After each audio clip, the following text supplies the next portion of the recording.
I'm honored to be here. I was supposed to be here in January. We had a little problem called special sessions. They called us up to Tallahassee and we had to figure out a way to balance our budget. So I apologize that it's delayed. But this is probably a better time because I can go over a little bit of what happened in session. I do live in a neighborhood that has a homeowners association. I'm up to date on paying my quarterly bills. My lawn is a little brown, I will tell you, but I haven't been sanctioned for that yet. I think that's kind of common these days. So that rain last night was great. I just sat in my front yard and watched the rain. I don't think I've done that in a long time, for about 2 hours, and just enjoyed it because I hadn't seen it in so long. So, but really, first of all, a lot of you probably live in my district. Some of you probably don't. But it's a great honor to represent this part of the county. And you'll see where my district is, which is great because you've got this chart already set up. I'm the yellow, number 61. So I've got, from a geographic standpoint, I've probably got almost 2/3 of the county. Obviously, about higher density on the west side, but I've got mostly Pasco, and I've got a little bit of Hillsborough. I go down into New Tampa, and I've got some of Hunter's Green and Tampa Palms and some of that. But Pasco is my home. Pasco is where I live. I live in Weston Chapel. And I'm going to try not to talk too long tonight. I want to hit on some major points, and I'd like to open up and get a dialogue because I'd like to hear from you, learn from you, and maybe hear a little bit about some of your concerns. This session was pretty much entirely about our budget. As you guys have been reading about, and you probably recognize, our budget is based off of sales taxes, but when people lose their jobs, when they're fearful to spend money because if they worry they're going to lose their job, then the state brings in very little money. I mean, 75% of the dollars we bring in are sales taxes. Most of the rest of it is dock stamps. So you can imagine the shortfalls that we've seen in our budget. I'm happy to tell you that even though we had those shortfalls, we were able to do great things like protect education funding. Not $1. In fact, we increased education funding by a very small amount at the K-12 level, which was a big thing and very important to a lot of us.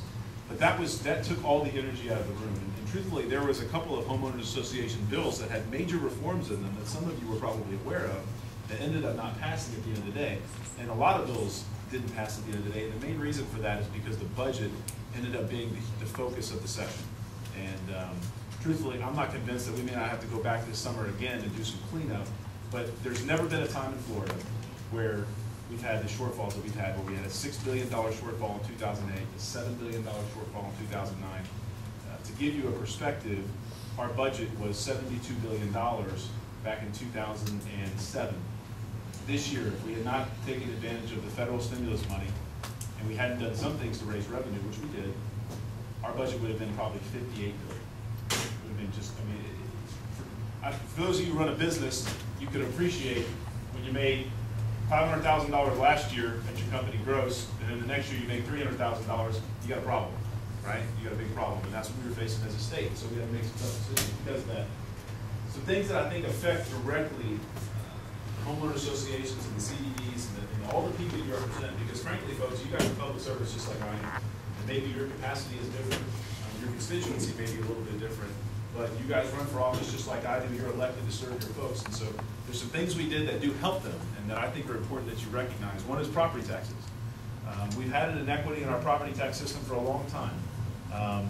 Save Our Homes, which is great while you got it, has created an inequity on our commercial properties and our secondary homes. So if you live in Georgia but you've got a vacation home in Florida, there's no cap on your property taxes, whereas if you live here, this is your primary, there is. And so there's an inequity, and as property values went through the roof, it really showed, and it was a disincentive for people to move to Florida. What we did was we capped all property. We put a constitutional amendment on the ballot that you will all have a chance to vote on. It caps commercial and non-homestead property at 5%. So now, if you're a resident living in your home, you still have the 3% cap like we do, Save Our Homes. But there would be a secondary cap for commercial and non-homestead at 5%. I think that's a good thing. We also put a joint resolution that will go on the ballot as well that would give a first-time home buyer a 25%, a 25% reduction in property taxes over 5 years, the first 5 years. So let's say you bought a home that was worth $200,000.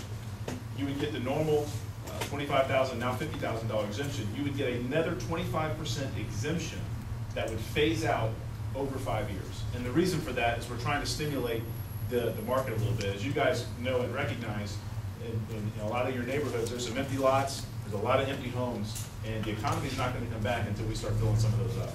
So we're trying to do things to get the economy charged up again, and the biggest thing we can do is absorb those homes and make it affordable for people who are buying for the first time. It will turn renters into owners, we think.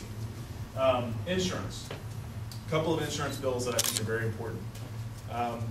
Nobody wants to pay more in insurance, right? I mean, we've read the articles. We understand the significance of the problem that insurance was causing during the crisis.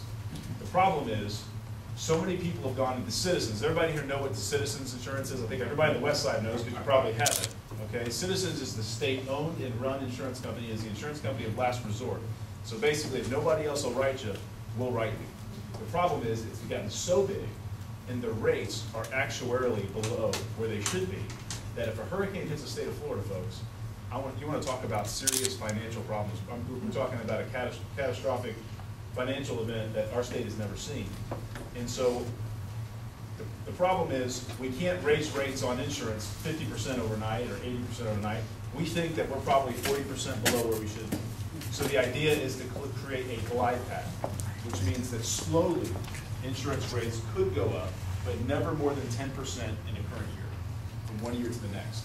Because the problem is, nobody wants to pay more for insurance, but if a hurricane hits and you have Citizens, you're going to pay a huge assessment on the back end. And so if you live in Florida, particularly on the coast, you're going to pay on the front end or in the back end. And if the state of Florida is going to take all the risk, we have a fiduciary responsibility as legislators to make sure we're not putting ourselves in danger of having to come back to you and assess you a $500 assessment every year for the next 30 years, which is what it would be if a Category 4 storm hit the state of Florida right now. And on top of that, the way we pay for that Citizens and our CAT fund, which is our reinsurance fund, is we sell bonds. Well, the bond market's not very good either right now, so we have even bigger problems there. So we have to fix this problem. And while it's a little bit painful, it is the right thing to do. But again, no rates would go up more than 10% in a given year by Citizens. As I said, there were a lot of homeowner association bills. I won't get into the specifics of them unless we get into Q&A and you want to know.